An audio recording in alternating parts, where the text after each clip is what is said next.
Msikilizaji, leo nimekuja na simulizi nzuri na yenye kisa kizuri. Inaitwa mkasa wa Mr. Patrick pamoja na Rita mpaka kuwa mume na mke. Hiyo ni story nzuri sana. Sasa ili kuisikiliza na kufurahia huu mkasa, usikose kuifuatilia simulizi. Ni ndani ya kijiji cha DC. Asanteni.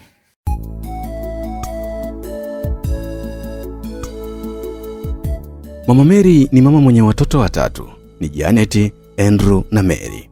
Janet na Andrew walikuwa wakisoma shule boarding, darasa la 6 na mmoja alikuwa darasa la 4. Mtoto wa mwisho ndo alikuwa anaitwa Mary, alikuwa chekechea. Mama Mary ni mfanyakazi wa benki ambayo sio ya serikali, alikuwa akiishi nyumbani kwake yeye pamoja na mume wake. Mumewe alikuwa ni mwajiriwa wa serikalini, ni mtu mwenye cheo chake kikubwa sana serikalini. Mama Mary alikuwa ni mtu mwenye roho mbaya sana. Alikuwa ni mtu ambaye apendi ndugu hata kidogo, sana sana ni ndugu wa mume wake tu. Wakija anawadharau na kuwasema wanakuja kufata pesa za mumewe tu. Ndugu mume wake walikuwa wanaogopa kuja, hata wakiwa wana shida vipi hawaji pale nyumbani. Mama Mary licha ya kuwapenda ndugu wa mume wake, alikuwa pia hapendi watu baki, mfano majirani na marafiki wa mume wake. Alikuwa kidai ndo anamfundisha umalaya mume wake. Alikuwa akipenda sana ndugu zake yeye tu basi. Mama Mary kwao walizaliwa watatu, wa kike 2 na wa kiume 1. Yeye ndio mtoto wa kwanza kuzaliwa ambaye anaitwa Tabu. Wa pili ni kaka yao anaitwa Eric na watatu ni Jeni. Eric alikuwa anaishi kijijini, ni mlevi kupindukia. Dada yake alijitahidi kumbeba lakini wapi, yeye ni pombe na pombe ni yeye.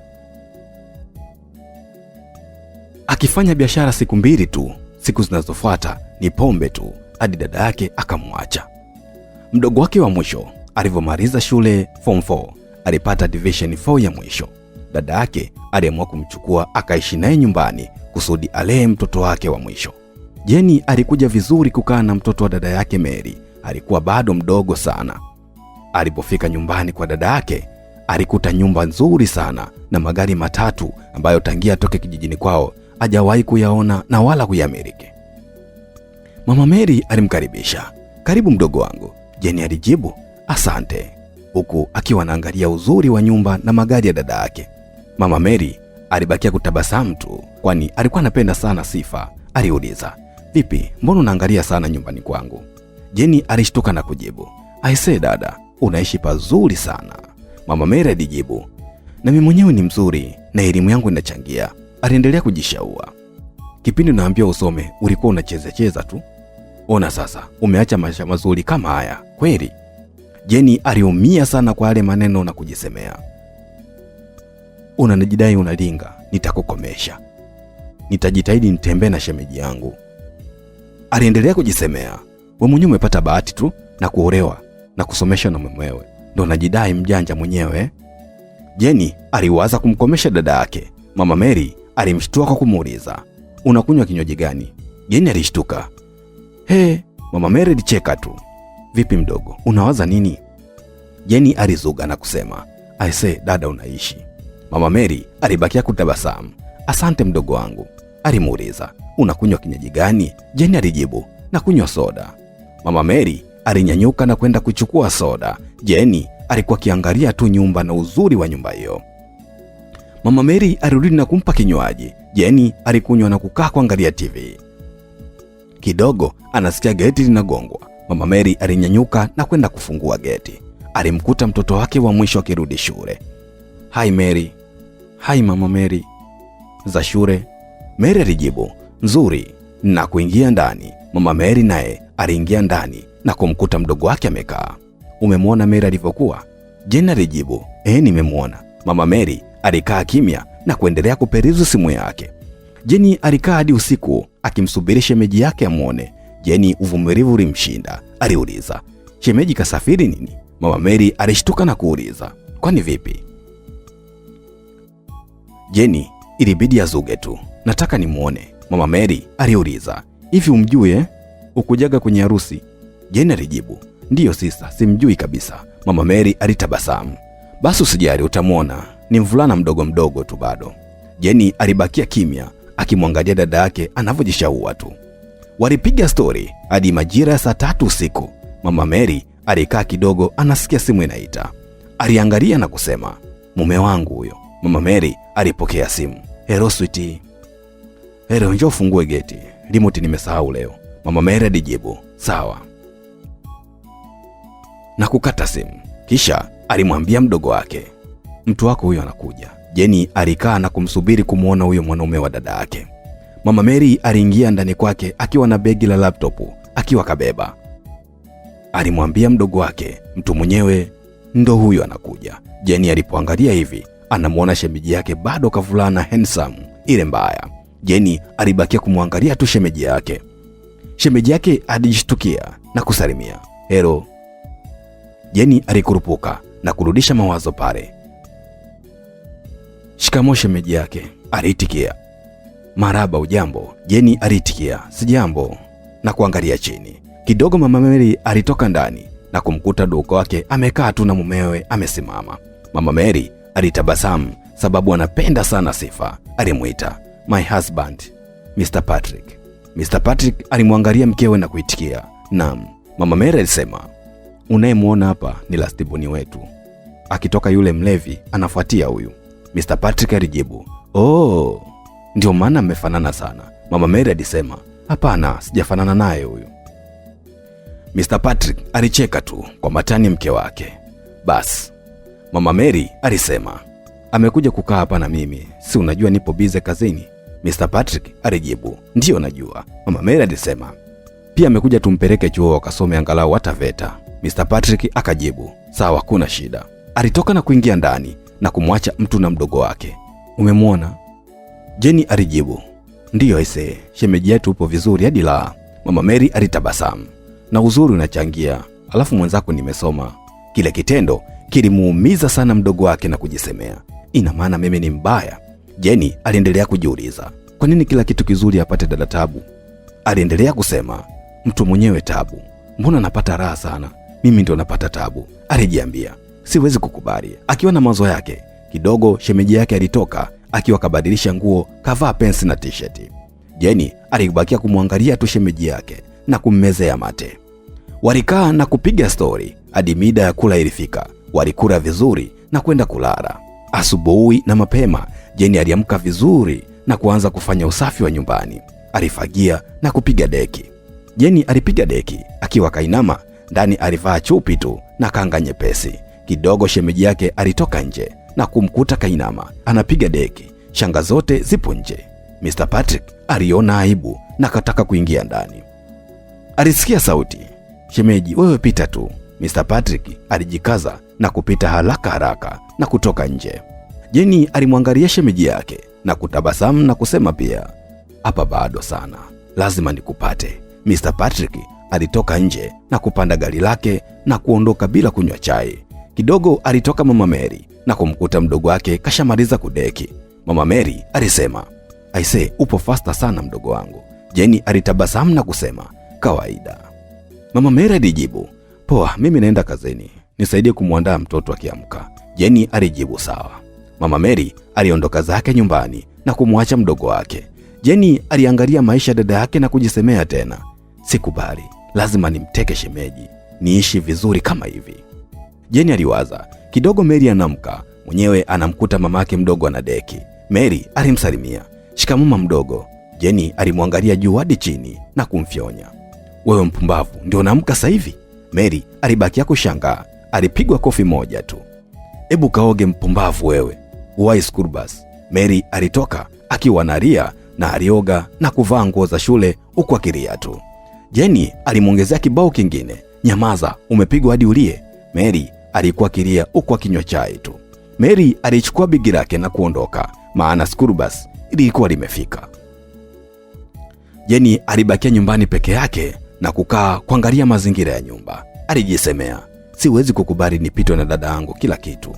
Nitafanya kila njia hadi nimwebie mume wake kwanza, awe mume wangu mimi. Jenny aliendelea na kazi zake. Majira ya jioni, Mama Mary alirudi nyumbani na kumkuta mdogo wake kafungulia TV na radio kwa sauti ya juu. Mama Mary alifika na kupunguza sauti. Jenny alijua ni Mary, aligeuka nyuma kusudi ampige. Aligeuka akakutana na dada yake uso kwa uso. Mama Mary alimwangalia Jeni na Jeni alibakia kuangalia chini tu. Mama Mary alisema, mdogo wangu, mbona unanitia aibu hivyo? Kivipi sister? Mama Mary alisema, umewasha sauti hadi ya juu, ingawaje unajua fika hapa ni Masaki. Jeni alimwangalia juu hadi chini. Kwa hiyo kama Masaki ndio tusisikilize mziki? Mama Mary alijibu, tunasikiliza ila kwa sauti ndogo mdogo wangu, maana huku ni uzunguni. Jeni alimwangalia juu hadi chini na kufonya na kuingia ndani. Alipofika ndani na kukaa kitandani, alijisemea, mijitu mingine inaringa eti Masaki Masaki ndio nini? Yaani nikose amani kisa ni Masaki? Aliendelea, ngoja nimkomeshe, nimwibie bwana, aachage dharau. Mama Mary alikuwa zake nje, kajishika tama tu. Da, kweli undugu kazi. Aliingia ndani kubadilisha nguo na kutoka nje. Mama Mary sababu alikuwa anapenda sana ndugu zake yeye, ilibidi amuite, Jeni, we Jeni. Jeni alitoka nje na kukaa pembeni kumsikiliza tu. Mama Mary alisema, nimekununulia nguo mdogo wangu na simu pia. Jeni alimwangalia na kupokea bila kusema hata asante wala nini, aliondoka zake. Mama Mary alibakia kumtazama tu mdogo wake. Jeni aliingia ndani na kujisemea, hata kama unajidai kunipendezesha, simwachi boy wako, haiwezekani nipite mimi kila kitu. Aliziweka nguo zake na simu yake kisha kukaa ndani kimya. Mama Mary alikaa nje peke yake yeye na kuamua kuingia ndani tu na kulala pia. Alilala hadi majira ya saa 11. Mtoto wake ndo anarudi nyumbani kutoka shule. Mary alipiga hodi. Yeye Jeni alisikia tu na kuuchuna kimya na kuendelea kuangalia TV. Mary alikaa getini maskini hadi baba yake alirudi majira ya saa 12. Anamkuta yupo getini. Mr. Patrick alikasirika sana na kumpigia simu mkewe. Mama Mary ndo anakuja kushtuka na kupokea simu. Hero mume wangu, Mr. Patrick. Hero, mtoto wangu yupo ndani. Mama Mary ilibidi atoke nje. Anamkuta Jeni anaangalia TV. Mama Mary alimuuliza, Jeni, mtoto karudi shule? Jeni alibakia kimya tu na kumwangalia dada yake tu. Kidogo anaingia Mr. Patrick na mwanae, kambeba. Mr. Patrick alisema, nikisema umlete binti wa kazi, unajitia nitamlea mwenyewe. Ona sasa, mtoto karudi muda mrefu sana, amekaa nje. Mama Mary alimwangalia Jeni. Jeni alijitia, nisamee dada, sijasikia. Mama Mary alimchukua mtoto wake na kuingia naye ndani. Mr. Patrick aliingia ndani na kumwacha Jeni nje. Jeni alianza kufurahia na kujisemea, afadhali asemwe niolewe mimi. Jeni aliingia ndani na kuendelea na kazi zake. Mama Mary alimchukua na kumuogesha vizuri na alishangaa kumkuta na alama za vibao. Mama Mary ilibidi amuulize mwanae, umefanya nini hapa? Mary sababu alikuwa ametishiwa na mama yake mdogo akisema atampiga. Alidanganya, mtoto darasa la 6 amenipiga. Mama Mary aliuliza, amekupigia nini? Mary alibakia kimya tu. Kidogo Jeni anaingia na kumkuta Mama Mary na Mary pia. Mama Mary alisema, niambie amekupigia nini? Jeni ilibidi aingilie. Dade, hebu achana na habari za watoto, shemeji anakuita. Mama Mary ilibidi atoke nje akiwa yeye na mwanae. Jeni alibakia kufyonya tu dada yake na kuingia ndani kwake na kukaa. Mama Mary alimwangalia mdogo wake tu na kwenda anapoitwa na mume wake. Mr. Patrick alimwambia, nombo niletee chakula. Mama Mary alisema, da mume wangu, umenitoa ndani kweli kisa chakula? Jeni si yupo? Alimuita mdogo wake. Jeni, we Jeni. Jeni alijibu, abe dada. Jeni alitoka nje akiwa na kanga moja. Mama Mary na Mr. Patrick walibaki kumwangalia tu. Mama Mary alisema, mdogo wangu, kavae nguo, uoni aibu? Jeni alimwangalia dada yake na kusema, aibu ya nini? Uoni ni joto? Mr. Patrick ilibidi asimame aondoke ndani akimwacha mtu na dada yake. Mama Mary alisema, unaona shemeji yako kaondoka sasa kwa sababu yako wewe. Jeni akajibu, shemeji naye kazidi ushamba sasa, kitu kidogo tu anaingia ndani. Mama Mary alimwangalia mdogo wake na kuingia ndani kwake. Alimkuta mama yake anachezea simu mwenyewe. Aliuliza, mbona umeingia ndani? Mr. Patrick alijibu kwa kudanganya, kuna mtu alinipigia simu, nilikuwa naongea naye. Mama Mary alisema, nikajua sababu ya Jeni. Mr. Patrick akajibu, hapana, sio sababu ya Jeni.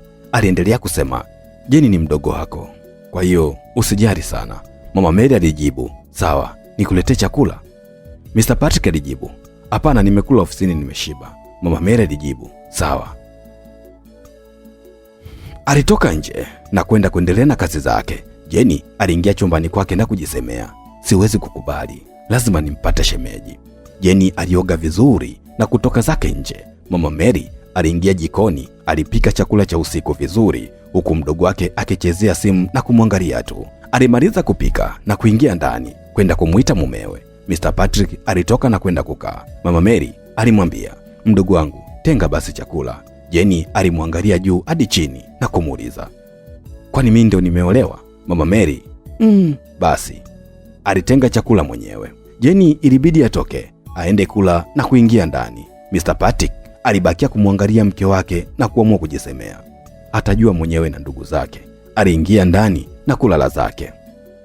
Ndugu msikilizaji, siku zilizidi kwenda. Jenny aliendelea kumtega shemeji yake na shemeji yake aliona kero. Siku moja akiwa ametoka zake chumbani usiku, anaenda sebuleni kuchukua chaji yake, Mr. Patrick alipishana na Jenny kwenye kona akiwa anatoka chooni kavaa mtandio tu. Mr. Patrick alimwangalia Jenny hadi anaingia chumbani kwake. Ilibidi afyonye na kumlaani shetani kisha kwenda kuchukua chaji. Akachukua chaji na kuingia chumbani.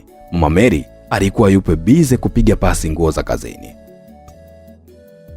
Mr. Patrick alimwangalia mkewe na kuvuta picha ya mdogo wake, ilibakia kufyonya tu. Mama Mary aliuliza, vipi, mbona unajifonya mwenyewe?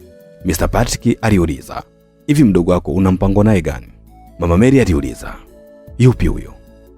Mama Mary alisemea, nataka nimpeleke chuo mume wangu, ila nasubiri nipate pesa za vikoba. Mr. Patrick alijibu, usijali, nitakupa hiyo hela mimi, ufanye haraka umpeleke. Mama Mary alifurahi sana baada ya kusikia vile na kusema, asante mume wangu. Mr. Patrick alijibu, usijali mke wangu, huku akijisemea, afadhali nimuondoe, naweza kuonekana mume wa ovyo, maana huyo binti sio poa kabisa.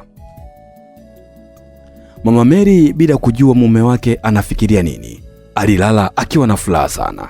Kesho yake asubuhi na mapema aliamka na kufagia vizuri. Kidogo mdogo wake anatoka nje. Shikamoo dada. Mama Mary alitikia, marahaba, ujambo? Sijambo dada. Jenny alitaka kutoka nje kidogo, aliitwa na dada yake. Abe sister, nakusikia. Mama Mary alijisemea, jitayarishe, wiki ijayo unaenda chuo, sawa? Jenny alijibu kinyonge, sawa sister. Mama Mary alimwambia, kaendelee na kazi yako. Jenny ilibidi atoke akiwa anaumia kuondoka pale nyumbani akiwa amepapenda bado. Mama Mary alikaa na kuwaza nyumba yake atamwachia nani, na bado ana mtoto mdogo. Aliwaza na kupata jibu kuwa ampigie simu mama yake kijijini amtafutie dada wa kazi. Mama Mary alichukua simu yake na kumpigia. Hello. Bibi Mary alipokea simu. Hello Mama Mary. Shikamoo mama. Marahaba, za huko? Nzuri mama, sijui huko kwema tu. Sasa mama, nimeongea na mume wangu, Jenny anaenda chuo. Aliendelea kusema, sasa mimi nina shida na mfanyakazi wa kukaa na mwanangu mdogo. Bibi Mary alisema, sawa, ngoja nikuulizie kama nitapata, maana sasa hivi ni shida. Mama Mary aliomba, tafadhali mama, nitafutie mama. Bibi Mary alijibu, sawa.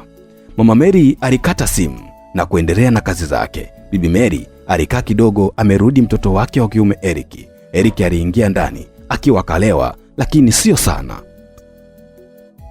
Bibi Mary alisema, nimeongea na dada yako Tabu, anaomba umtafutie msichana wa kazi. Ila mama, mtoto wako kila nikimtafutia usigero adumu naye, sio ana tatizo gani? Bibi Mary alimwangalia juu hadi chini. Muone kwanza, wewe unadumu na nini kwanza? Mbona yeye amekufanyia mambo mangapi? Umedumu na lipi? Eric alijibu, sawa bana, nisameni tu. Bibi Mary alisema, sio tukusamee mwanangu, lazima ujifikirie na kuona aibu hayo yote unayoongea. Eric aliona aibu na kuingia ndani kwake. Aliwaza jinsi shemeji yake anavyompenda na kumjali sana, akiomba pesa anamtumia. Eric alijisemea, ngoja nikawatafutie kesho asubuhi. Eric alikaa na kupitiwa na usingizi kulala, maana ulikuwa usiku sana. Asubuhi na mapema, Eric alimka na kuingia bafuni kuoga, kuvaa na kutoka nje. Alimkuta mama yake anafagia uwanja mwenyewe huku akiimba. Shikamoo mama. Marahaba, ujambo? Sijambo mama. Aliendelea kusema, Nienda kumtafutia dada binti wa kazi. Huyu wa sasa hivi ndo wa mwisho. Bibi Mary alijibu, sawa nitamwambia. Eriki alipanda baskeli yake na kuondoka zake kwenda kutafuta mdada wa kazi. Bibi Mary alikaa na kuendelea kusuka ukiri wake. Simu yake ambayo alikuwa kaivaa shingoni iliita. Bibi Mary alipokea simu yake.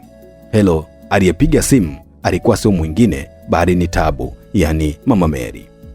Shikamoo mama. Marahaba, ujambo? Sijambo. Huyo Eriki kaenda kunitafutia mdada wa kazi? Ndiyo, kaenda sasa hivi, Mama Mary alijibu. Sawa, na kukata simu. Eriki alitembea na baskeli kila kona alizunguka, lakini hakupata mdada wa kazi yoyote yule. Eriki ilibidi aende kijiji cha pili akiwa amechoka na kujisemea, hii kazi ya leo ndo mwanzo ndo na mwisho, asipodumu naye huyu ndio basi tena. Eriki alitembea hadi majira ya saa 11 huku njaa ikiwa inamuuma, akiwa kakata tamaa kabisa na anataka kurudi nyumbani kwao. Akiwa njiani na baskeli yake kachoka hoi, alipishana na mdada mmoja katoka kisimani kuchota maji. Ilibidi asimamishe baskeli na kumwambia, dada samani. Yule mdada alikuwa ni mpole sana, alisimama na kumsikiliza tu. Eriki alimsalimia, mambo? Yule dada alijibu, poa. Eriki alijisema, samani, nilikuwa namtafuta binti wa kazi.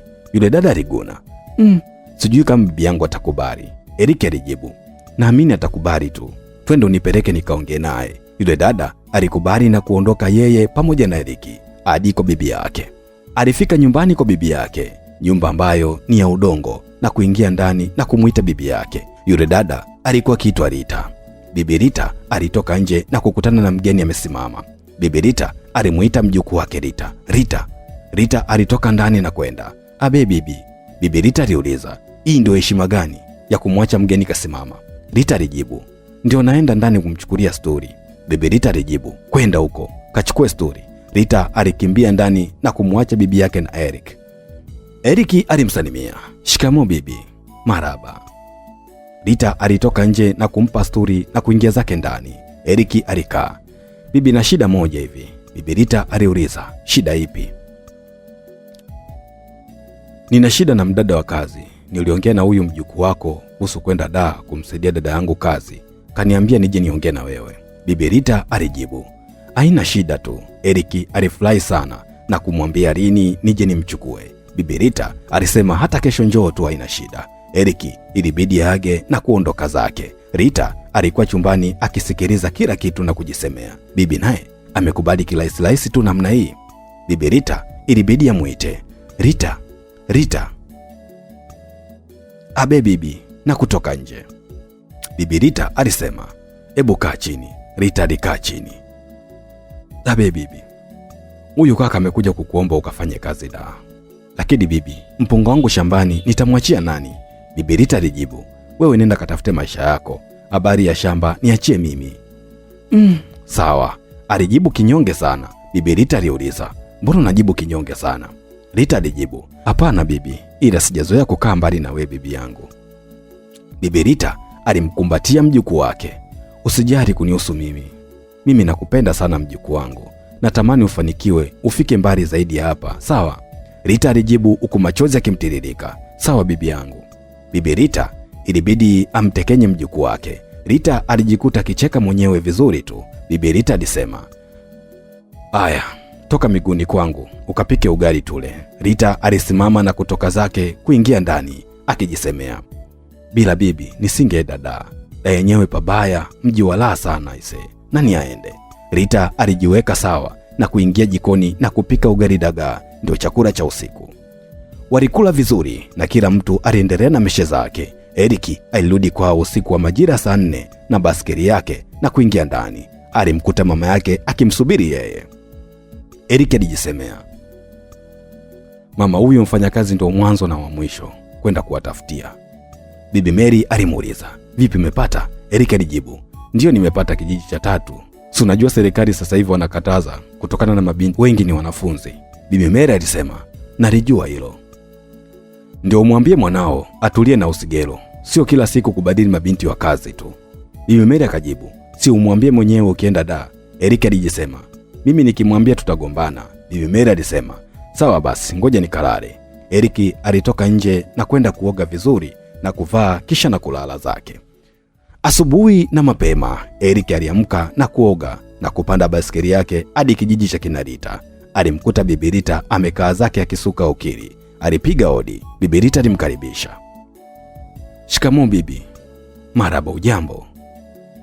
Na Rita mwenyewe anarudi anamkuta Eric na bibi yake. Bibi Rita alisema, "Hebu kaoge, unamchelewesha mwenzio." Rita ilibidi atoke na kwenda kuoga, maskini akijisemea, "Ila spendi da."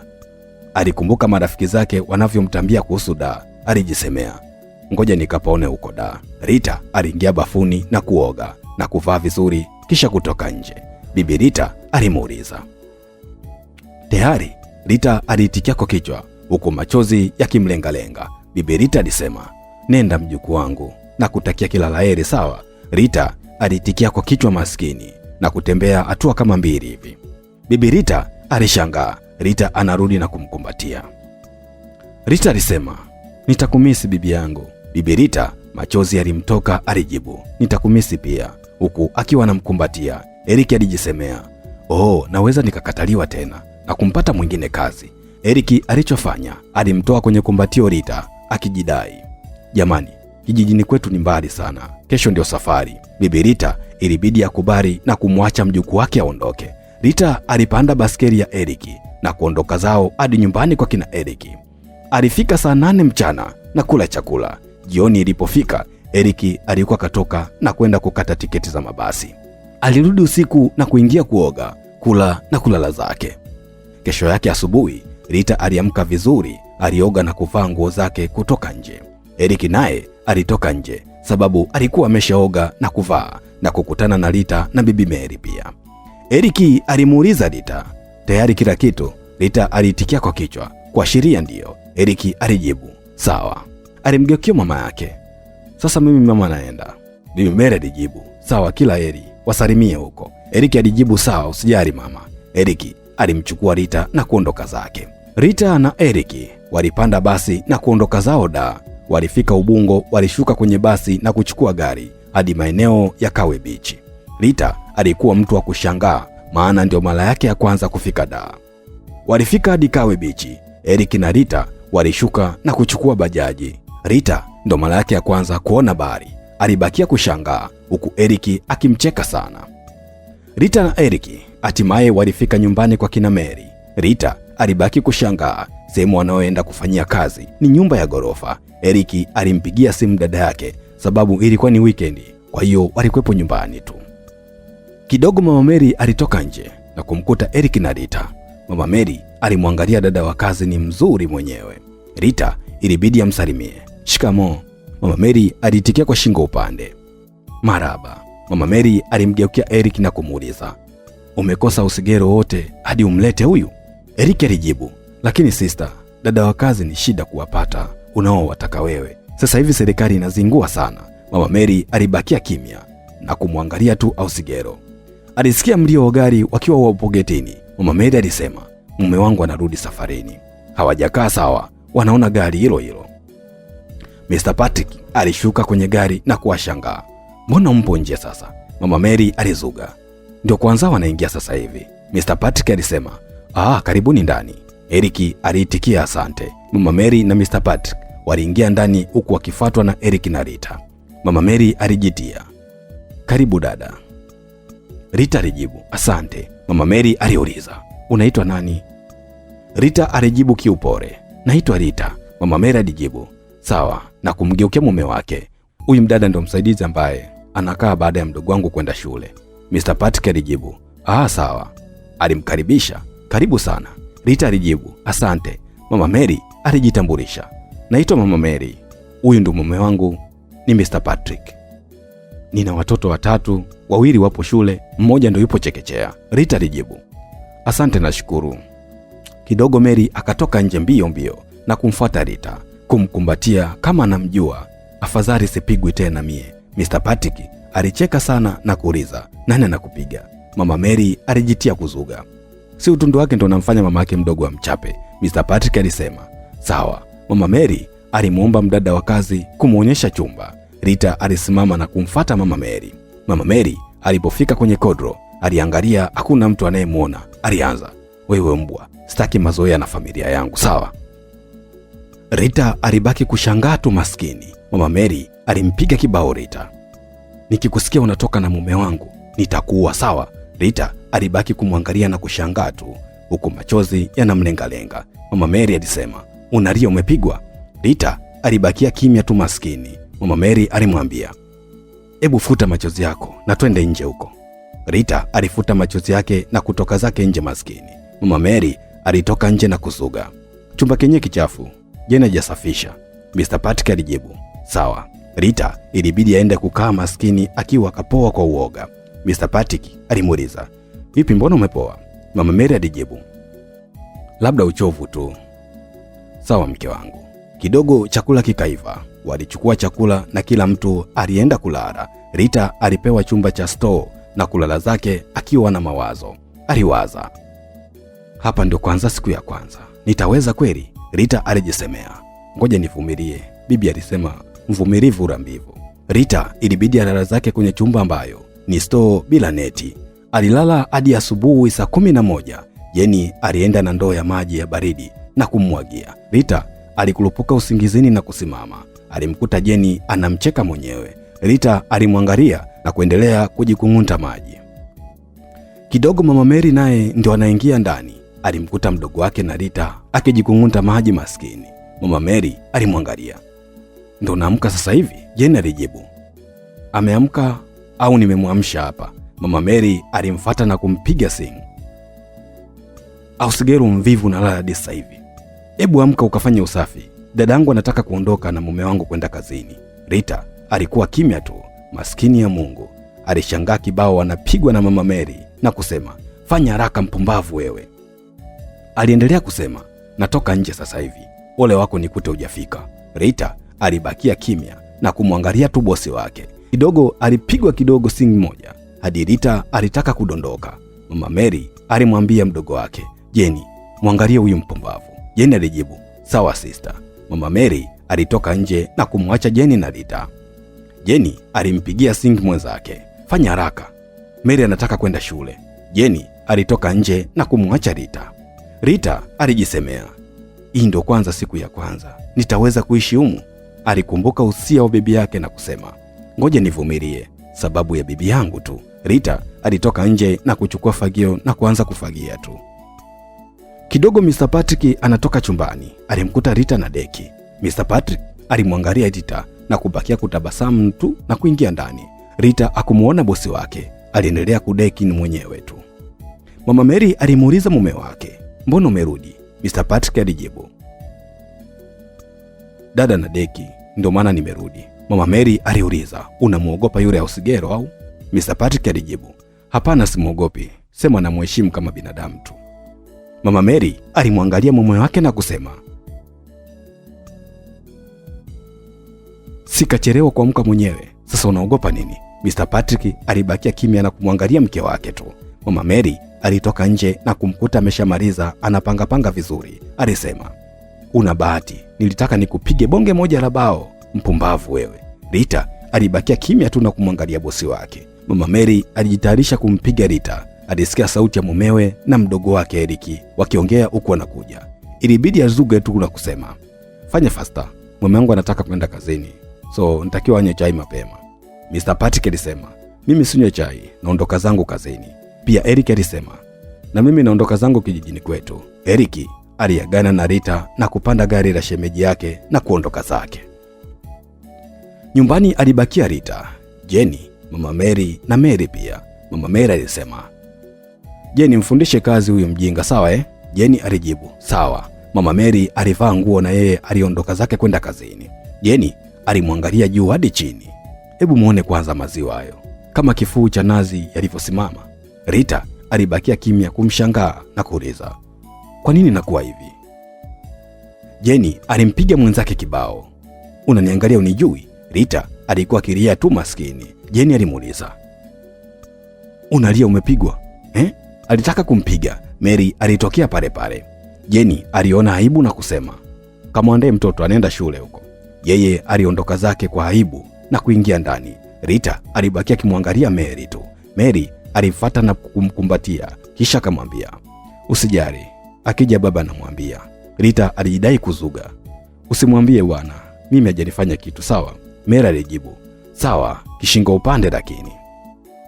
Rita alimbeba Mary na kumpeleka kumvua nguo na kumpeleka bafuni kwenda kumwogesha na kumvalisha nguo za shule. Alimpa chai na Mary alikunywa.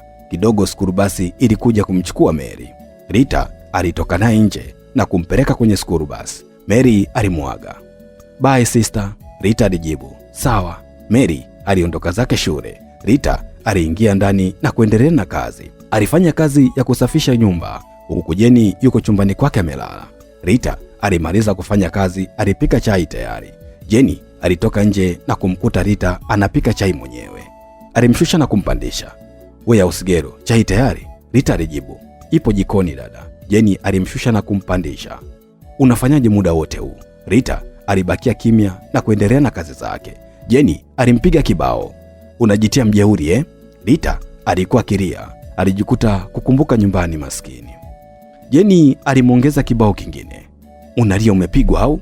Rita aliendelea zake kulia huku akipika chai. Jenny alimtia sing. Hebu pika chai haraka haraka, watu njaa inatuma. Alitoka nje na kumwacha Rita amekaa jikoni akilia. Alijisemea, najua utakuja kufanya kazi nyumba hii. Jenny alitoka na kukaa kuchukua simu yake kuperuzi mitandaoni. Rita alipika chai na kutenga mezani kisha na kwenda kumuita Jenny.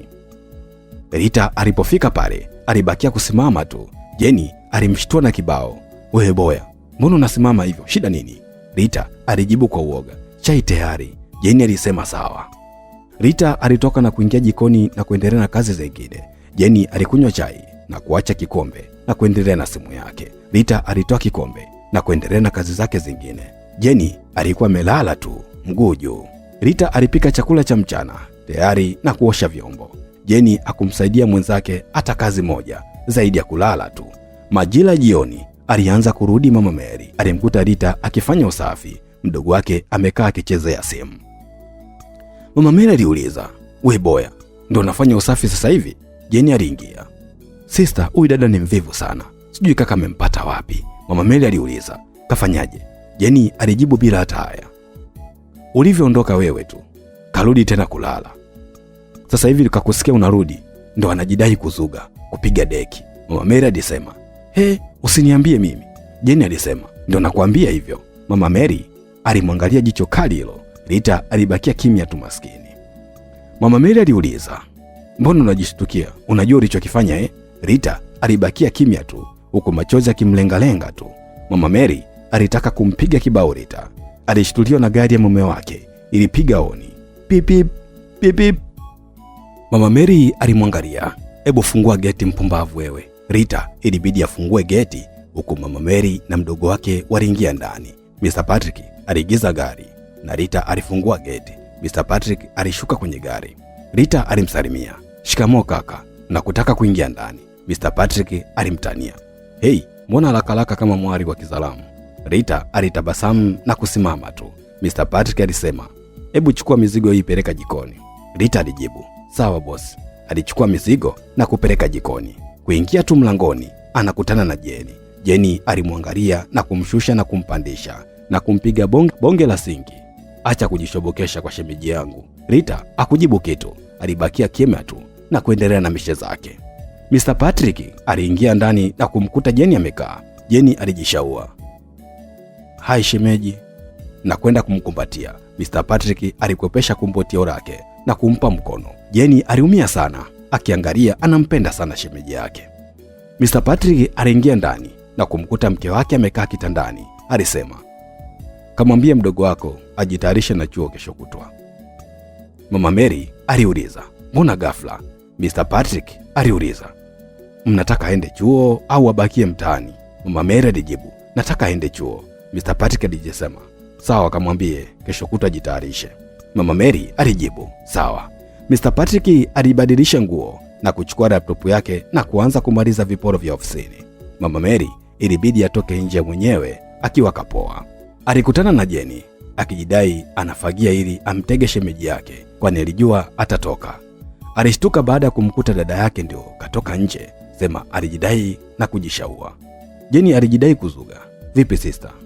Mama Mary alimuita, njoo ndani na maongezi na wewe. Jeni aliachia mfagio na kuingia ndani. Niambie sister. Mama Mary alisema, nimeongea na shemeji yako, amesema ujitayarishe, kesho kutwa uende chuo.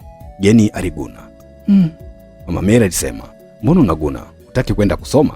Jeni alijibu kishingo upande, nataka kwenda. Mama Mary alisema, sawa, ndio ujitayarishe. Jeni aliitikia sawa.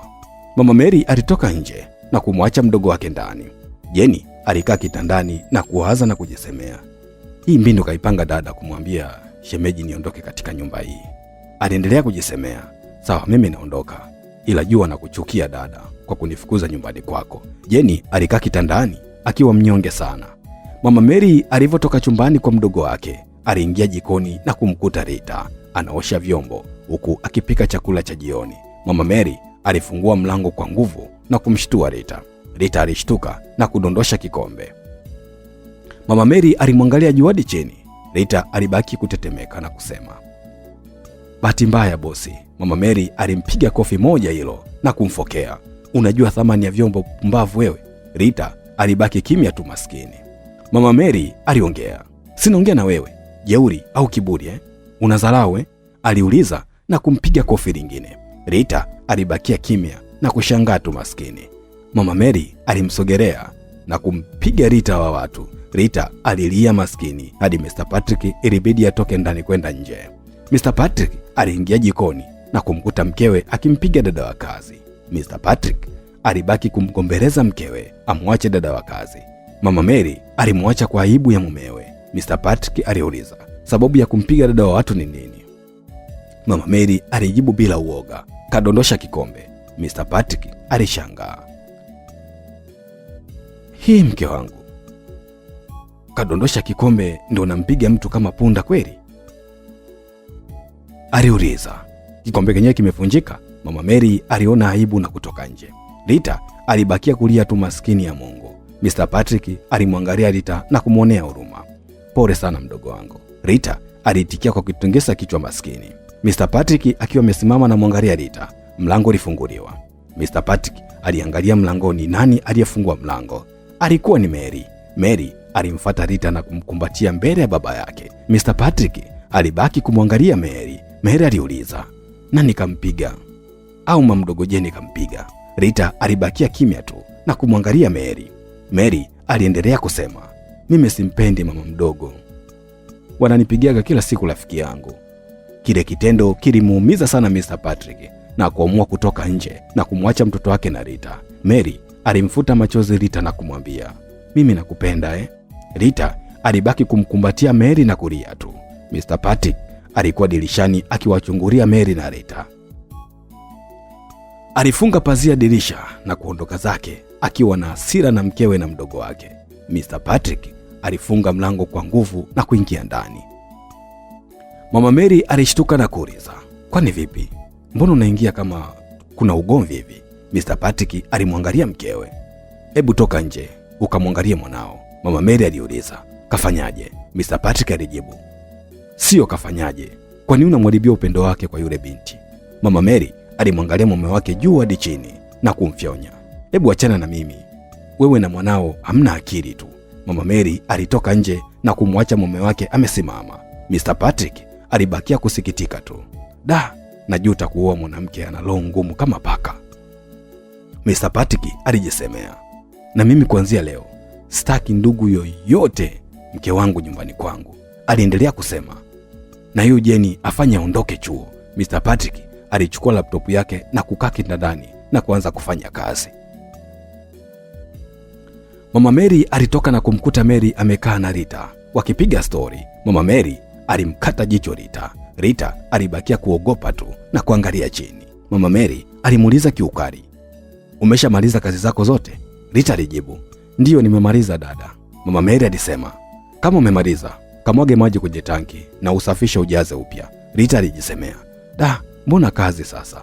Aliangalia saa na kukuta ni saa 4 kasoro usiku. Rita alibaki kumwangalia Mama Mary kwa huruma. We boya, si nimekwambia ukabadilishe maji kwenye tanki? Rita ilibidi atoke nje maskini, huku Mary akimlilia. Mama Mary alimshika mkono Mary na kwenda chumbani kwake na kumbembeleza alale. Rita alitoka nje na kumwaga maji yote kwenye tanki ya lita 3000 huku na kuanza kujaza upya. Rita alikaa usiku nje peke yake. Bahati nzuri nyumba ilikuwa na geti. Rita alikaa hadi saa 7 usiku. Tanki alijaza, maana maji yalikuwa kitoka kidogo kidogo. Mr. Patrick alikuwa melala, lakini ghafla alisikia maji yakitoka bombani. Alijisemea, ina maana Rita kafungua bomba. Mr. Patrick ilibidi asimame na kutoka nje saa 8 usiku. Alitoka nje kusudi afunge bomba. Alishangaa kumkuta Rita amekaa peke yake akijaza maji. Mr. Patrick ilibidi amuulize, mbona unajaza maji usiku na hujalala? Rita alijibu, dada akaniambia nijaze maji. Mr. Patrick alishikwa na hasira na kumwambia, kalale sawa.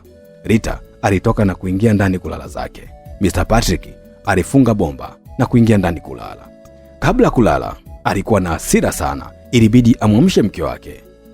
Mama Mary, sababu alikuwa analijua hilo, alijidai na usingizi na kugeuka upande wa pili kulala. Mr. Patrick alimpiga mkewe bonge la teke. Mama Mary aliuliza, nini huko?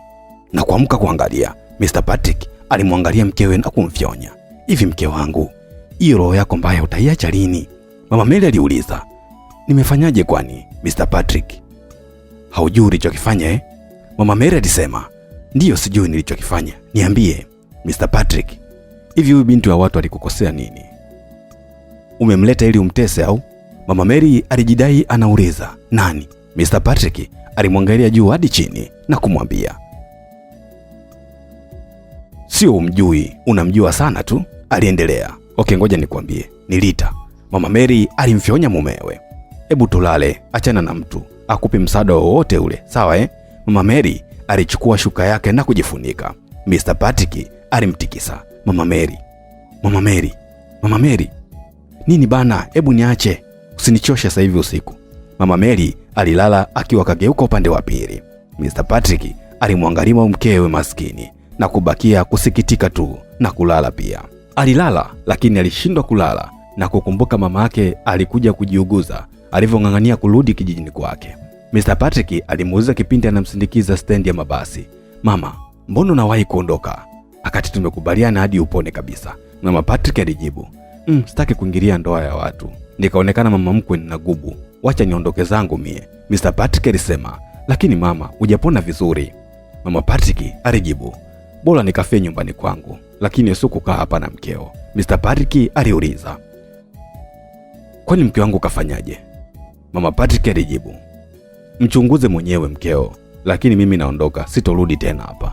Mr. Patrick alimwangalia mama yake tu. Mama Patrick alimwambia, nipandishie mizigo yangu kwenye gari. Mr. Patrick alimpandishia mzigo mama yake kwenye gari ambayo ni basi. Mama Patrick alipanda gari na kumwaga mwanae bai. Mr. Patrick alimwaga bai pia. Mama Patrick aliondoka zake huku akiwa na saratani ya titi. Mr. Patrick aliingia kwenye gari na kuondoka zake huku akiwaza maneno ya mama yake. Alijiuliza, amwambie mke wake amwache? Alijibu, sipasi kumuuliza mke wangu wakati sina ushahidi wowote. Mr. Patrick alipanda gari na kuondoka zake nyumbani kwake. Alifika nyumbani kwake na kumkuta mkewe amekaa. Hakumuuliza chochote kwani alijua ni mambo ya kike tu. Mr. Patrick alimaliza kumkumbuka na kujisemea, kumbe hii ni tabia ya mke wangu eh? Mr. Patrick aliwaza tena jinsi marafiki zake wanavyogoma kwenda kwake kwenye shida au kwenye raha pia waendi. Mr. Patrick alibakia kuguna.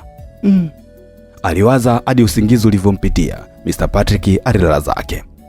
Asubuhi na mapema Rita aliamka na kuanza kufanya usafi. Mr. Patrick naye alitoka nje kwa ajili ya kufanya mazoezi. Alimkuta Rita anafagia. Mr. Patrick alimtania, ulali tu hadi sasa hivi?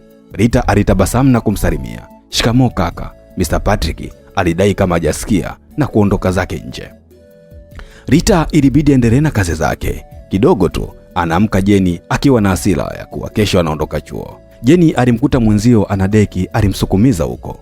Rita bado kidogo adondoke maskini. Jeni alimwangalia juu hadi chini. Hebu sogea sisi wasomi tukasome, niendeleeni kupiga deki. Rita alimwangalia tu na hakusema chochote kile. Jeni alitoa nguo zake nje na kwenda kufua. Mama Mary naye aliamka na kutoka nje kumkuta Rita akifuta meza. Mama Mary alimpiga kibao, wewe boya, chai tayari, watu tunataka kwenda ofisini. Rita alimjibu, ndiyo bosi, ipo tayari. Mama Mary alikaa na kunywa chai, maana alikuwa ameshaoga na kuvaa kila kitu. Mr. Patrick naye anatoka ndani kuvaa nguo za ofisini tayari. Mama Mary alimwambia, mume wangu, chai tayari. Leo huyu boya kawahi kuamka. Mr. Patrick alidai kama hajasikia na kuendelea na safari yake. Mr. Patrick alipanda gari na kuondoka zake ofisini. Mama Mary baada ya kuona mume wake ameondoka zake, na yeye ilibidi aache chai na kuondoka zake. Rita alikuwa yupo bize akiendelea na kazi zake zingine jikoni. Alitoka jikoni na kuenda kutoa vyombo ili akavioshe.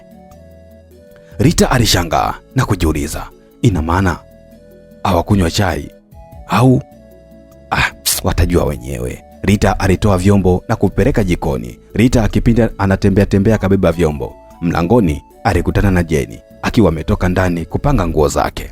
Jenny alimpiga Rita kipepsi kidogo tu Rita adondoke. Jenny alicheka kwa dharau na kusema, dogo, acha kukaa njiani. Jenny alimsukumiza mwenzake na kuondoka zake kwenda nje kufanya maandalizi mengine ya safari ya kesho.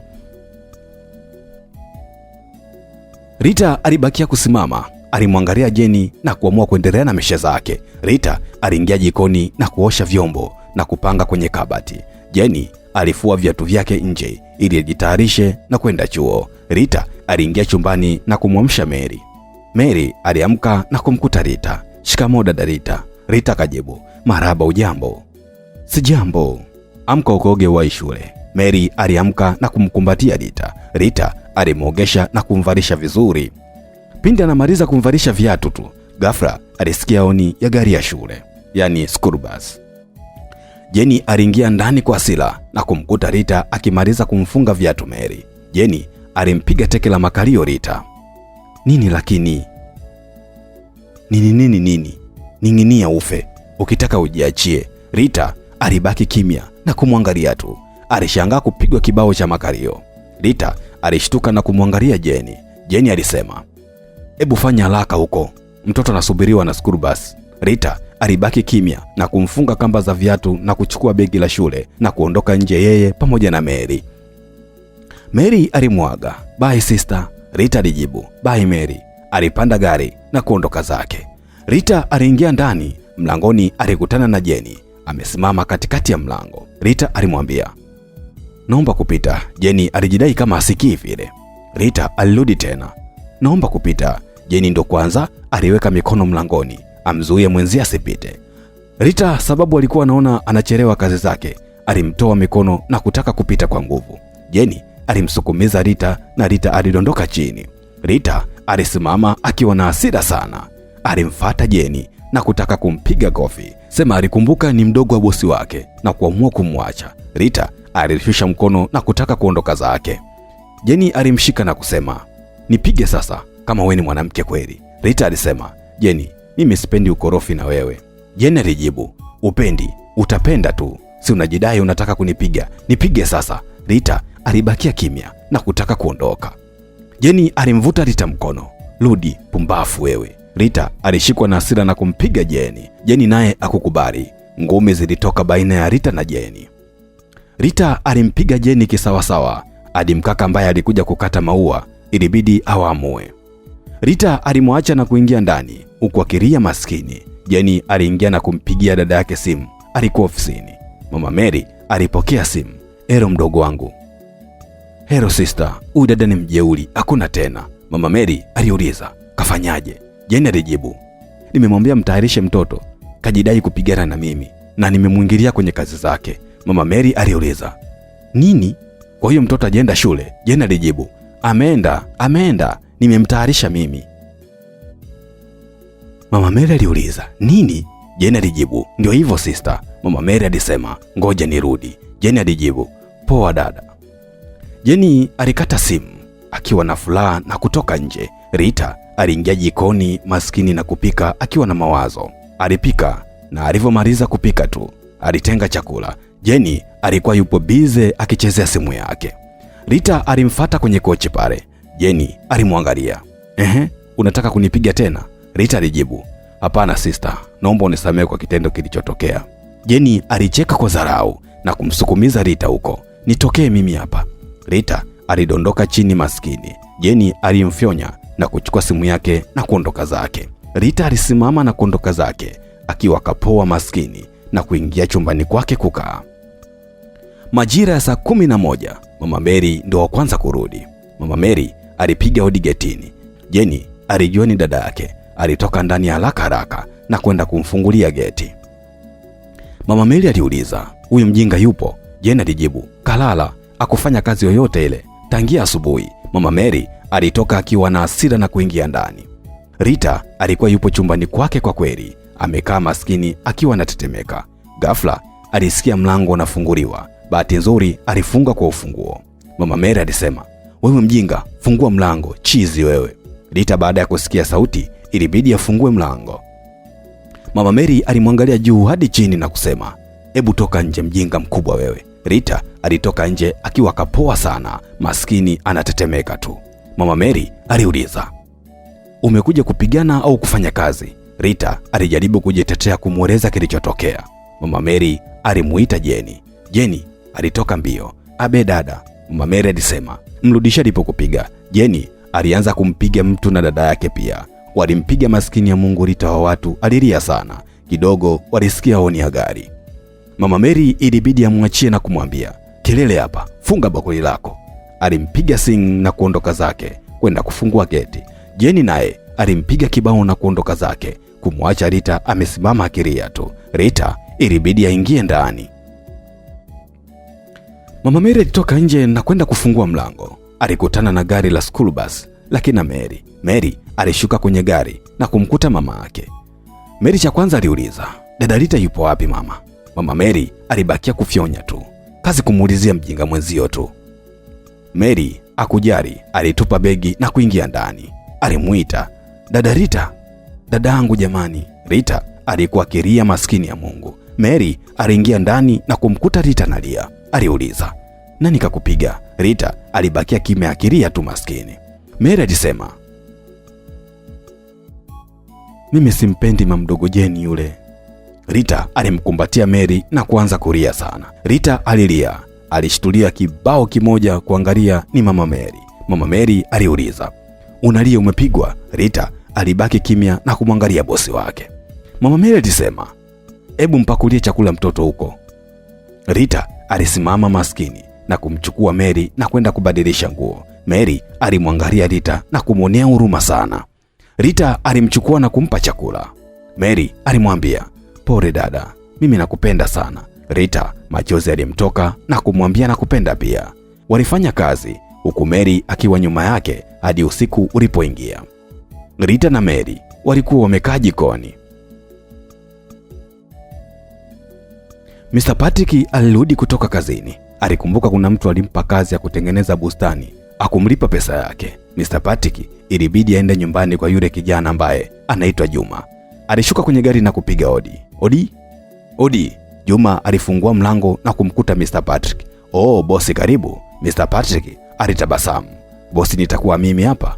Juma alicheka. "Uwe bosi mara ngapi?" Mr. Patrick alisema, "Tuachane na hilo. Unadai shilingi ngapi?" Juma alisema, 20,000 tu. Mr. Patrick alichomoa na kumpa 30,000 na kumwaga na kutaka kuondoka. Kipindi kageuka nyuma anataka kuondoka, Juma alikumbuka tukio la Rita na Jeni. Juma alisimamisha. "Samani bosi." Mr. Patrick alijibu, "Bila samani." Juma aliendelea kusema, "Samani kwa kuingilia familia yako." Mr. Patrick alisema, "Bila samani." Juma alisema, Yule shemeji yako anamuonea yule dada mwingine kila siku yani." Mr. Patrick akiuliza, "Nini?" Juma alijibu, "Ndio hivyo, majirani wote tunajua dada wa kazi anateseka sana." Juma aliendelea kusema, "Hivi leo kampiga mwenzio na mwenzio uvumilivu umemshinda, wamepigana." Mr. Patrick aliguna na kumwambia, "Asante sana." Juma alijibu sawa. Mr. Patrick alimwaga Juma na kuondoka zake akiwa na hasira. Familia yake inamwaibisha sana kwa roho mbaya. Alifika nyumbani kwake na kupiga honi. Mama Mary alitoka nje na kufungua geti. Mr. Patrick aliingiza gari na kushuka na kumkuta mkewe bado amesimama. Mama Mary alimpokea mumewe. "Wow." Mr. Patrick aliuliza, "Mdogo wako kashajiandaa na chuo?" Mama Mary alibakia kushangaa tu. Mr. Patrick alisema, "Mwambie ajiandae. Kesho asubuhi anaondoka." Mama Mary alijibu kinyonge, sawa. Mr. Patrick aliingia ndani, alikutana na Jeni mlangoni. Jeni alianza kujishebedua. Hai shemeji. Mr. Patrick alinyamaza kimya na kuendelea na safari yake. Jeni alibaki kumwangalia tu shemeji yake. Jeni kipindi amekaa kishanga kidogo, dadake akitoka nje kapoa. Mama Mary alibakia kumwangalia tu mdogo wake. Jeni aliuliza, vipi sister, maana sielewi. Mama Mary alisema, jitayarisha, kesho unaenda chuo. Jeni aliuliza, mbona ghafla, au amnitaki humu ndani kwenu? Mama Mary alijibu, hapana mdogo wangu, sio hivyo, usitufikirie vibaya. Jeni alifyonya na kusema, sawa bana, mimi naondoka, ila jua nawachukia. Jeni alikimbia chumbani kwake na kuingia ndani na kuanza kujiria akijisemea, na kuacha sister. Mama Mary alimwangalia mdogo wake maskini huku machozi yakimlengalenga. Alijisemea, nisamee mdogo wangu, sio mimi niliyekutoa hapa nyumbani. Aliendelea kusema, sijui mume wangu amepatwa na nini au sababu ya huyu dada wa kazi. Mama Mary alijisemea, namchukia sana huyo binti. Ilibidi aingie chumbani kwake na kumkuta mume wake amekaa zake kitandani. Mama Mary aliuliza, mume wangu, chakula je? Mr. Patrick alijibu, nimeshakula nilipotoka. Mama Mary alibakia kuguna tu. Haya yote ni sababu ya usigelo au? Aliuliza. Alikosa majibu na kumwangalia mume wake. Mr. Patrick alipanda kitandani na kulala. Mama Mary alijaribu kumshawishi mumewe kumwekea mikono kifuani ili apate tendo la ndoa. Mr. Patrick alimtoa mikono kifuani na kumgeukia upande wa pili. Mama Mary ilibidi ashike kiuno chake. Mr. Patrick alimtoa na kumwambia, hebu tumia akili basi, nimechoka sana. Mama Mary aliuliza, lakini mume wangu, kosa langu nini? Mbona wiki mbili tumelala kama dada na kaka tu? Mr. Patrick alijibu, hebu lala bana, acha kelele, ukizingua mimi nashuka chini. Mama Mary alianza kumforce mume wake apate tendo la ndoa. Mr. Patrick alishikwa na hasira na kutoka kitandani na kulala chini. Mama Mary alilia hadi usingizi ulipompitia na kulala. Asubuhi na mapema, Mr. Patrick aliamka na kukaa kitandani. Mama Mary naye aliamka na kumwangalia mume wake. Mr. Patrick alisema, amwambie mdogo wako ajitayarishe, saa 3 tunaondoka. Mama Mary alishikwa na hasira na kutoka chumbani na kumkuta Rita kainama na deki. Mama Mary alimpiga teke moja Rita. Rita alidondoka chini, maskini ya Mungu. Mama Mary alianza kumgombeza kwamba ana deki na maji machafu. Rita alijitetea, maji yamechefuka dada. Mama Mary alianza kumwaga maji ili aanze upya huku akimtukana. Alitoka na kuingia chumbani kwa mdogo wake. Rita aliangalia sebule ilivyo kubwa, maskini anaambiwa aanze upya. Mr. Patrick alikuwa yupo mlangoni akimtazama Rita anavyofokewa na mkewe. Baada ya kuona mkewe kaingia chumbani kwa mdogo wake, alitoka nje na kumwambia Rita, acha usianze upya, malizia hapa uende ukapumzike, sawa eh? Rita alijibu, sawa. Mr. Patrick alikaa sebleni na kuchukua laptop na kucheza game huku akimsubiri mkewe na mdogo wake. Rita alimaliza kudeki vizuri ili anataka kuondoka, lakini ghafla aliteleza na kutaka kudondoka. Mr. Patrick aliacha laptop na kwenda kumwahi Rita. Rita alisimama vizuri na kusema, samani, nilijikwaa tu. Mr. Patrick aliuliza, lakini hujaumia eh? Rita aliitikia kwa kichwa na kuondoka zake. Mr. Patrick alibaki kumwangalia Rita juu mpaka chini na kujisemea, kumbe Rita mzuri kuliko mke wangu. Aliendelea, kwa nini niliwahi kuoa huyu mwanamke? Na kwanza hapendi watu, mchoyo, ana roho mbaya sana. Mr. Patrick alimwangalia Rita hadi alipoishia. Kipindi amesimama, mkewe na mdogo wake ndo walikuwa wanatoka nje. Jeni akiwa kabeba mabegi yake anaondoka chuo. Mama Mary alianza kujisemesha kiuliza, huyu mjinga kamaliza kudeki mara hii? Mr. Patrick alibaki kimya na kwenda kukaa zake. Mama Mary alimuita, Rita. Mr. Patrick, unamuita nini mtu anafanya kazi yake? Aliendelea, hebu kajitayarishe tuondoke huko. Rita alitoka nje. Abe dada. Mr. Patrick alimwangalia na kutabasamu. Kaendelee na kazi yako. Rita alijibu, sawa, na kuondoka zake nje. Mr. Patrick alisema, aya, kajitayarishe twende huko, ukinizingua tu utampeleka mwenyewe mdogo wako chuo. Mama Mary alisema, sawa, na kuingia ndani. Mr. Patrick alikaa chini na kuendelea kuperuzi mitandaoni na laptop. Jenny alimwangalia shemeji yake na kuacha mabegi kuingia ndani kwa hasira. Mr. Patrick akujari, aliendelea na mambo yake tu. Mama Mary aliingia bafuni na kuoga. Alivyomaliza kuoga, alivaa nguo zake na kutoka nje na kumkuta Mary amekaa na baba yake. Alianza kujisemesha, huyu mbwa hajamwogesha hata mtoto. Mr. Patrick alimuuliza, kwani kila siku namwogeshaga wewe? Mama Patrick alibakia kimya tu. Mr. Patrick alisema, hebu fanyeni haraka bwana, mnanichelewesha. Mama Mary aliingia chumbani na kumuita mdogo wake. Jenny na Mama Mary walitoka nje, waliingia kwenye gari la Mr. Patrick. Mr. Patrick aliwasha gari na kuondoka zake. Rita alitoka jikoni na kwenda sebuleni kukuta mna mtu. Rita aliweka njia ya msalaba kujisemea, asante Mungu. Alimchukua Mary na kwenda kumwogesha. Alimwogesha na kumpa chai na kuendelea na kazi nyingine. Mr. Patrick aliwapeleka hadi chuo Jenny na mkewe.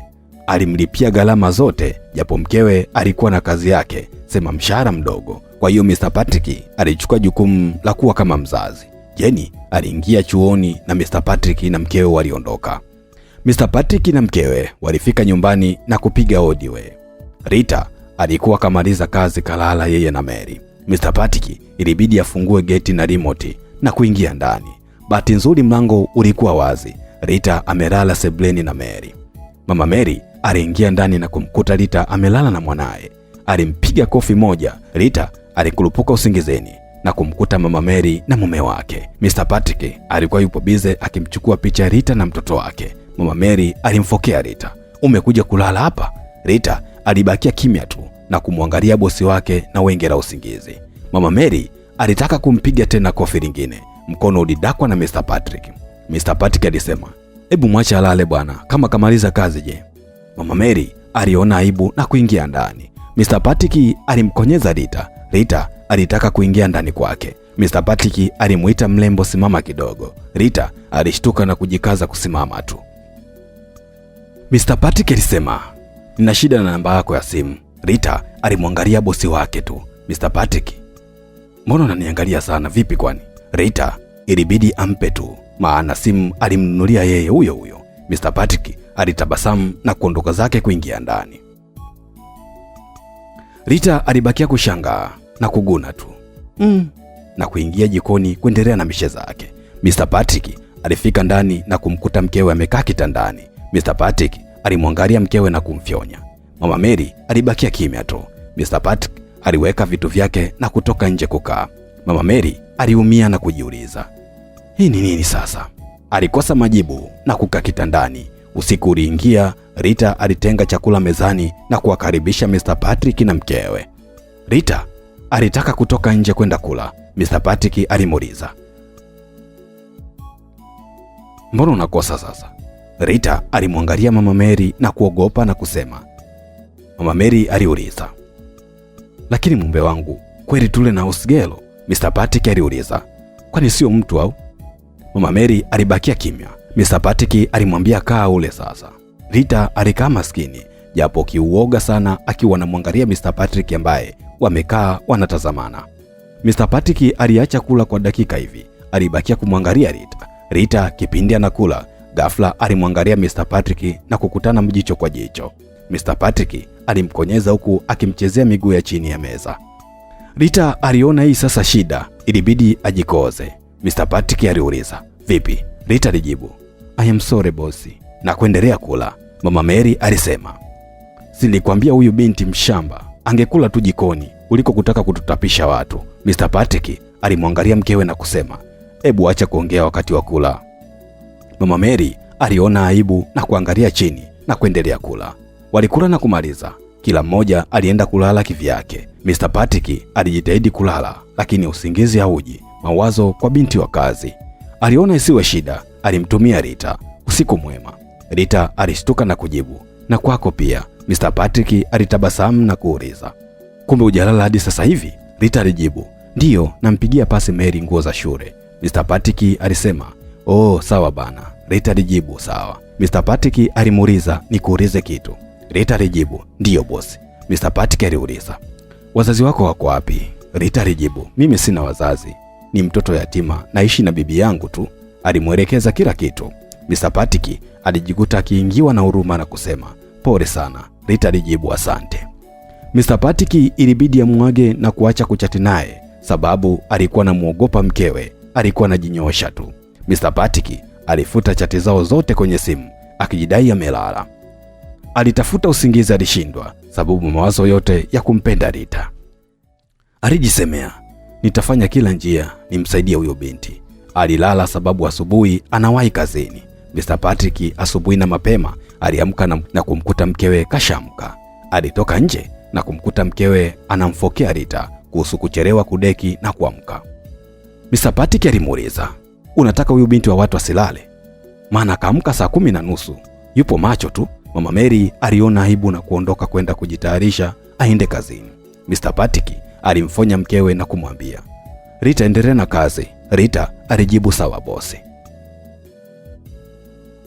Mr. Patrick aliingia ndani kwake na kuoga na kuvaa na kuondoka zake akiwa na hasira na mkewe.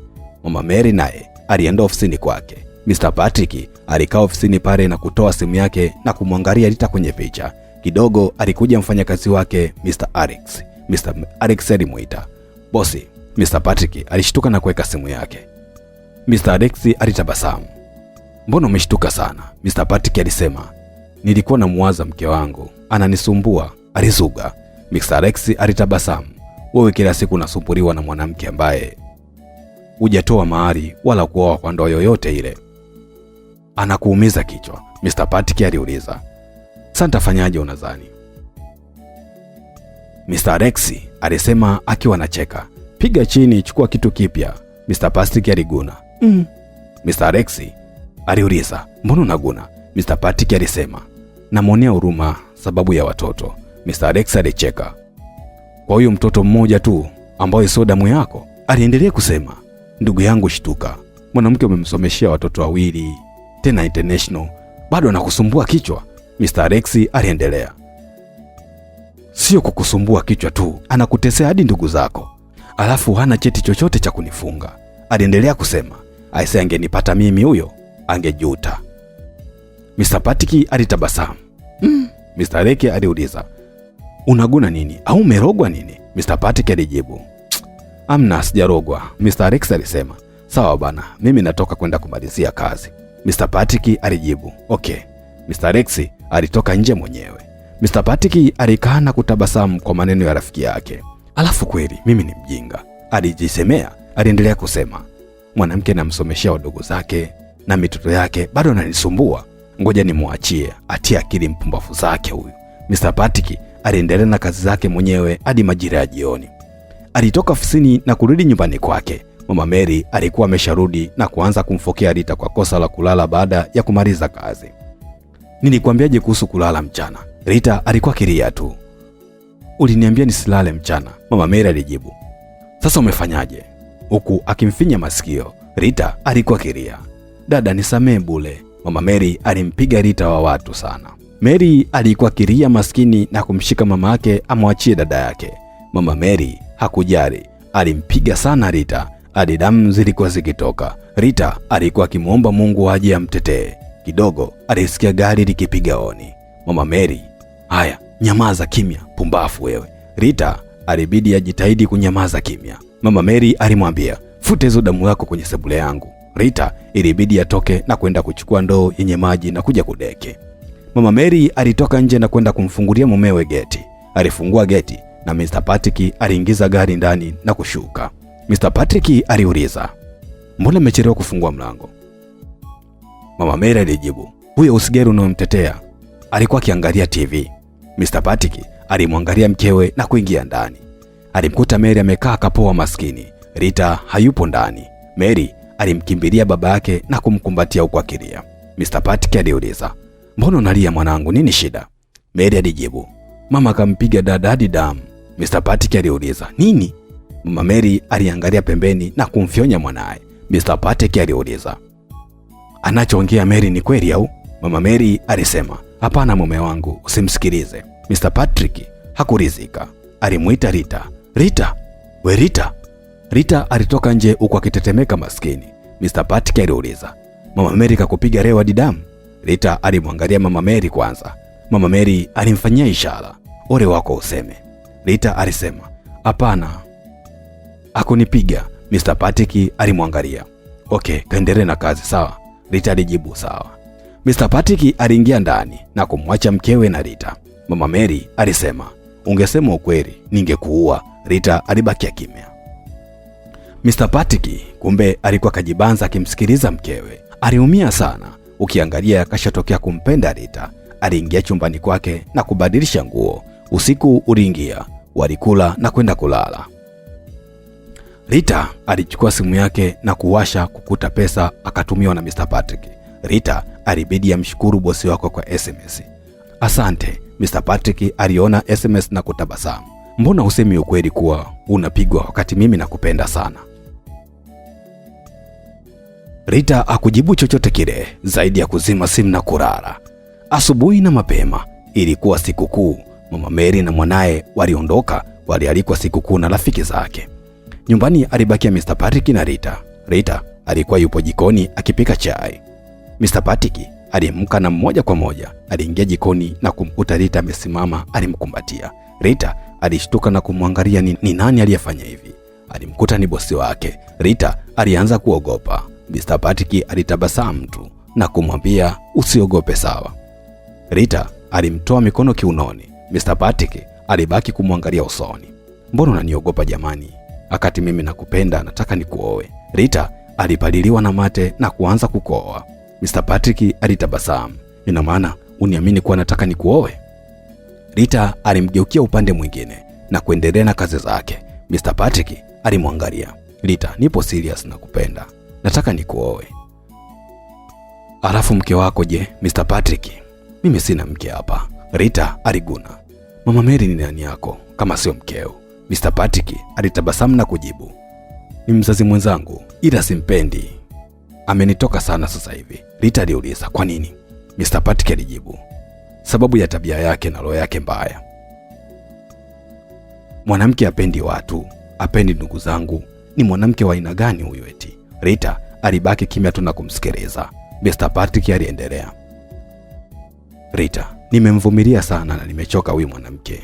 Rita alimtazama bosi wake tu. Mr. Patrick alisema, please Rita, naomba nikuoe. Rita alimwambia kumbuka na watoto na watakufikiriaje? Mr. Patrick alijibu, nina mtoto mmoja tu na huyu mwanamke ambaye ni Mary tu, au wengine sio wangu. Rita aliguna tu. Mr. Patrick alisema, mbona unaguna? Uniamini kuwa nakupenda au vipi? Rita alibaki kimya tu na kumtazama bosi wake. Mr. Patrick alipiga magoti. Please Rita, naomba unikubalie. Sina nia mbaya ya kukuchezea. Rita alimwangalia bosi wake na kumwambia, naomba nifikirie kwanza, sawa? Mr. Patrick alijibu, sawa, na kutoka nje na kumwacha Rita anaendelea jikoni. Rita alibaki kujifyonya tu mwenyewe na kujisemea, najitafutia kifo mimi. Aliendelea na kazi zake mwenyewe ya kupika chai.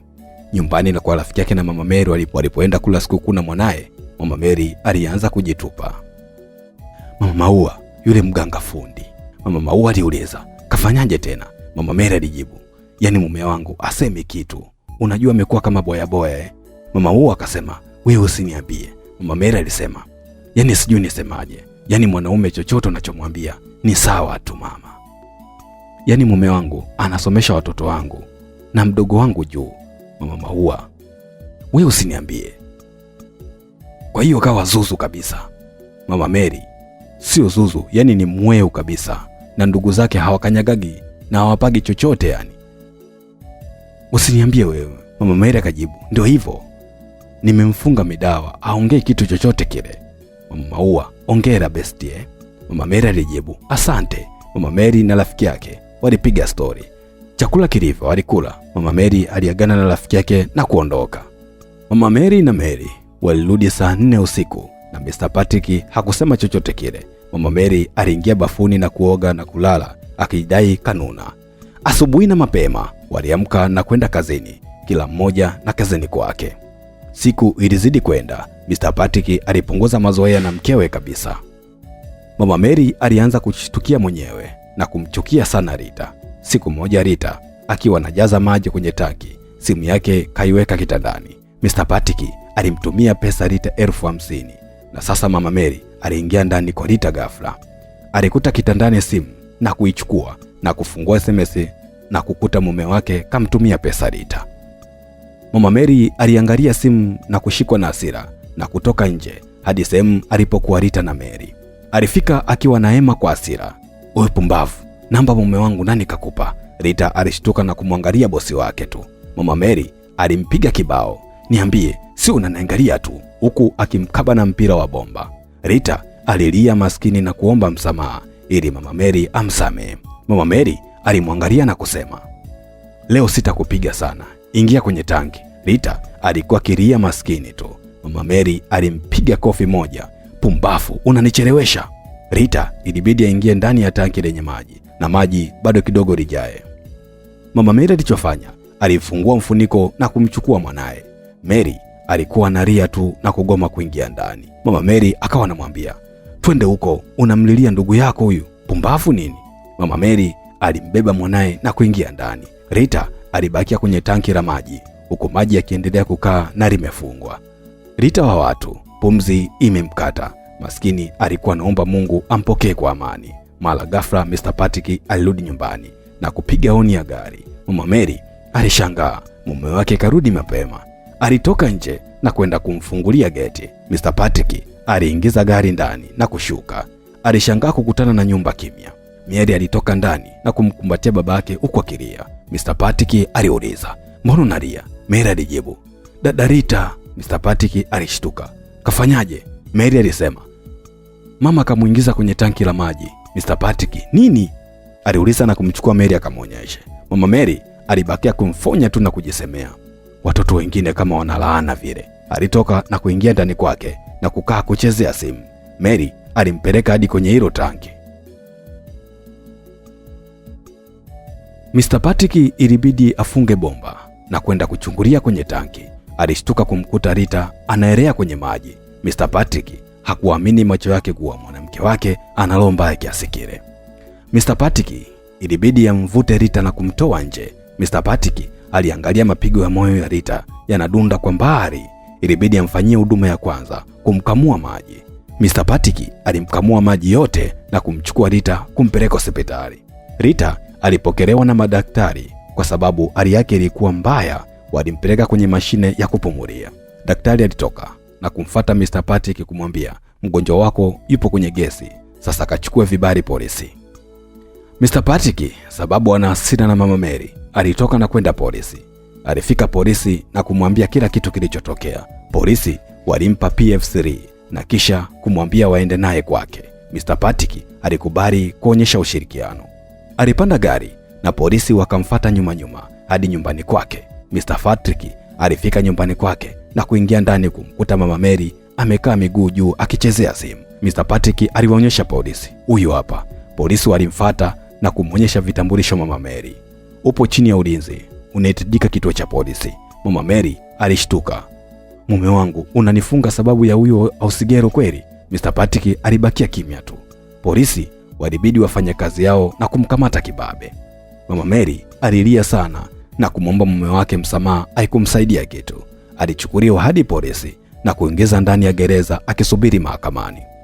Mr. Patrick alitoka nyumbani kwake na kwenda hospitali kwa Rita. Alimkuta Rita kaamka maskini ya Mungu. Mr. Patrick alimkumbatia kwa furaha na kumuuliza unaendeleaje. Rita alikuwa akilia tu maskini. Mr. Patrick alisema, usilie, mimi nipo na wewe, upate haki yako, sawa? Rita alijibu, sawa. Mr. Patrick alitoka nje na kuongea na daktari. Daktari alijibu, yupo vizuri tu, kesho tunaweza kumruhusu. Mr. Patrick alijibu sawa na kutoka nje kwenda wodini.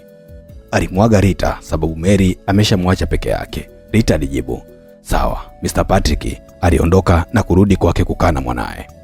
Kesho yake asubuhi aliwahi hospitali akiwa yeye na Mary. Mary alifurahi sana kumwona dada yake yupo mzima. Mr. Patrick alimchukua Rita na Mary na kuwarudisha nyumbani. Kesho yake asubuhi Mr. Patrick alitoka nyumbani kwake na kwenda polisi. Mkuu wa polisi alisema, mtuhumiwa kesho tunampeleka mahakamani. Mr. Patrick alijibu sawa. Alichomoa pesa na kumpa polisi kama asante na kuondoka zake. Nyumbani kwa Mama Mary kijijini, Jenny alirudi nyumbani baada ya kuferi chuo na akiwa na mjamzito mkubwa.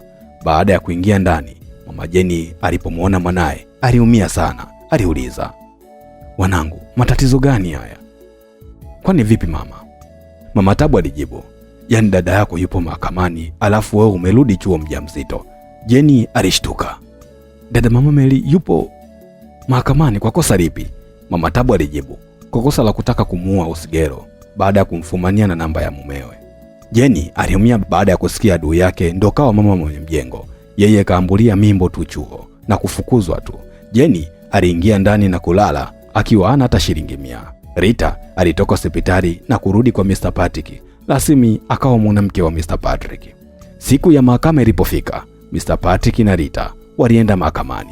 Mama Mary alipomwona mumewe aliumia sana, tena yupo karibu na Rita. Hakimu alisoma mashtaka yanayomkabili Mama Mary. Mama Mary ilibidi akubali, maana ushahidi ulikuwepo. Hakimu alimpiga miaka 15. Rita alimonea huruma sana bosi wake, ana watoto wadogo, ikabidi aombe mahakama impunguze kifungo. Mahakamani ilikubali na kumpengea miaka 4 jela. Rita na Mr. Patrick walipanda gari na kuondoka zao kurudi nyumbani kwao. Mr. Patrick alienda nyumbani kwa kina Rita na kujitambulisha kusudi amuoe Rita. Bibi Rita alifurahi sana. Mr. Patrick alifuata taratibu zote na kumuoa Rita. Rita alimpenda sana Mary. Licha na yote aliyofanywa na Mama Mary, alimpenda sana mwanae. Mr. Patrick alimpenda sana Rita na kumsahau mke wake. Ndugu msikilizaji, na hapa ndio mwisho wa simulizi yetu fupi iitwayo Rita, mtunzi akiwa ni Papers Cute, na hapa ni kijiji cha hadithi. Kwaherini na asanteni. Msikilizaji, na imani umesikiliza mkasa mzima wa Mr. Patrick pamoja na Rita. Sasa nini komenti yako na umejifunza nini kupitia hii simulizi? Basi hapa ndo tumefikia tamati, na usikose simulizi zijazo. Ni hapa ndani ya kijiji cha hadithi, utafurahia, na usikose kuambia pia majirani zako na marafiki zako ili kuendelea kusikiliza mikasa mizuri ya simulizi ndani ya kijiji cha hadithi.